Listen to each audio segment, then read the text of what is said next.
Okay, so nobody can hear me because I'm not blah, blah, blah, blah, blah.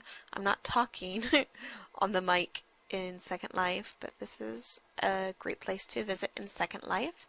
Meeting of the Minds, and I believe Catalina and Auntie Star run the place, and there's a few people here, and it's a place for debate and discussion.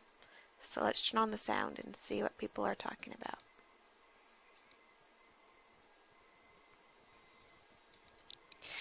Okay, Is now somebody trying to play a YouTube? Sorry. Okay. Now I'm Go recording. ahead. Okay. And I did a Good. little... So I hope you put something smart on the YouTube there, Kat. Me too. Uh-huh. I did a little introduction where I was like, this is the meeting of the minds, and this is Catalina and Auntie Star, who I think co-manage this place. Yeah. Right? Yeah. Yep. See, that was intelligent. That was very intelligent. What other topics did you have, Catalina? The police brutality one was fun. But my cat injured my leg. I like your cat. That is a beautiful avatar, for sure. What happened, Catalina? Cat got your tongue? Hmm? Oh, sorry. She was asking you a question about your debate table. Oh. Oh, yeah, the topics.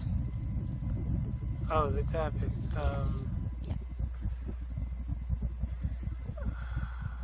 Read them from the top, Cat.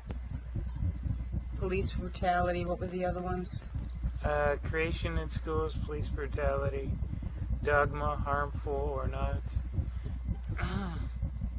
political correctness, asking people to be polite or forcing them to, trolling, good, bad, or helpful, and why the media and people blame violence on gaming.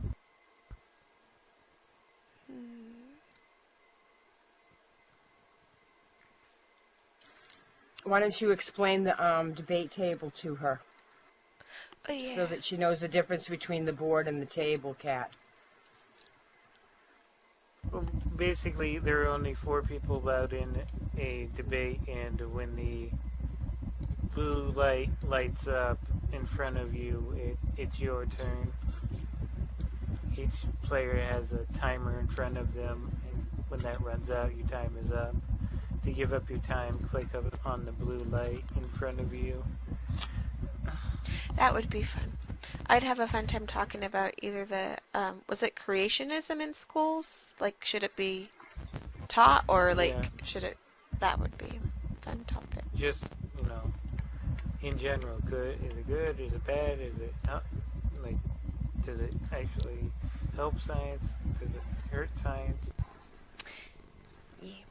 I actually have not a very popular opinion. I think, watch, I'll shock you. I think it should be taught, but not as a science, because it's not science. And, but it should be taught because I think there should be, not a religion class that teaches people, this is how you should believe, but a religious tolerance class where you learn about the different religions. Because but creationism is science, not religion.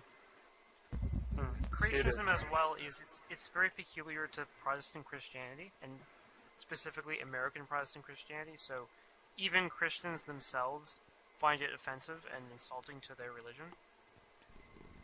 Oh. I didn't realize that Christians would find it offensive. Maybe some do and some don't. But how is it a science? That I don't get.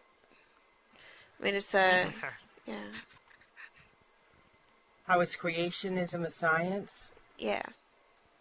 Maybe we have different ideas about, creationism, the idea that the world was created in 6 days and God rested on the 7th day, right? That's creationism? Yeah. I suppose it's the the debate against the likelihood of that happening is proven a lot by science, and that's why, well, it's debated a lot by science because none of it's proven actually. So I guess that's why I considered it science. It's actually a pseudoscience. It's a theory, and so a lot of these things just are theories. So how much theory do you want kids in school to be taught, and at what age should a child be taught theory so that they can distinguish the difference between fact and theory? Wait, are you talking about evolution in that Well, respect? really about just anything what we're teaching our kids in school, because it would be an interesting class to take on, a theory class and learn about different theories, or like she said, a religious tolerance class, but those would be elective, so they would only be taken by people that were interested in it in the first place. But do you want to really teach first graders theory? Second graders, those kids that young where they are so anxious to believe everything that an adult tells them that they wouldn't necessarily be able to distinguish the difference between the fact and the theory? Well, no, of course not. I don't think you'd even begin to teach first graders or second graders that stuff until they can barely handle American history. Depends on. Right. I mean, of course, I didn't think first grade was the place to start, but where? Where would be the place? I think, well, it depends on how deep you go into the topic. But, so I'm a Girl Scout leader, and in our Girl Scout troop, our youngest kids are age 5. And over the winter, we had different people come in from different religions and talk about how they celebrate their winter holiday. And the whole point was to learn about other people's beliefs. And they had some good questions, and so they understood, this is what I believe, but this is what other people believe. So I think that you can start pretty young. I think little kids can understand the idea Do they of have an people atheist thinking to. Well, no, I'm not sure how an atheist would celebrate the winter, but no. By staying at home, We could go Yeah. skiing and stuff. Yeah. Yeah. That would be interesting, though, to bring in an That's atheist. interesting because, they do teach first graders the Bible. They just bring it down to a baby level when they're talking about those stories. So as soon as a child is old enough to be taught about religion, I suppose would be the time to counterbalance that with some science. Yeah.